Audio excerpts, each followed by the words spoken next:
answer, and it's all about something known as classical conditioning. When we think about cool, we imagine things like car, gadgets, and fashion, and even people, right? But coolness isn't an object, right, or a property that is built into itself. A leather jacket by itself is not cool, right? A song that comes out of the studio isn't inherently or automatically becomes cool. Instead, what we do is we learn to associate these things with coolness.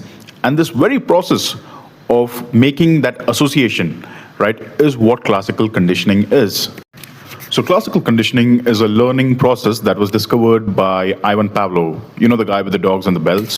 He showed that we can link a neutral stimulus, right, like a bell, with something meaningful like food, and eventually the neutral thing alone triggers the same response as food.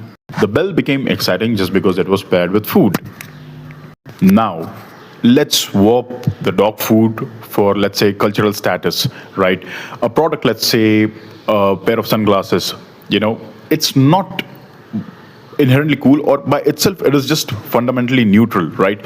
But if you put the same pair of sunglasses on, let's say, a celebrity like Michael Jackson, Brad Pitt, or any of the the stars, right, any of the Hollywood celebrities or Bollywood celebrities for that matter, suddenly they become cool, right, by the virtue of association, right? Suddenly there is status that is ascribed to those pair of glasses, right?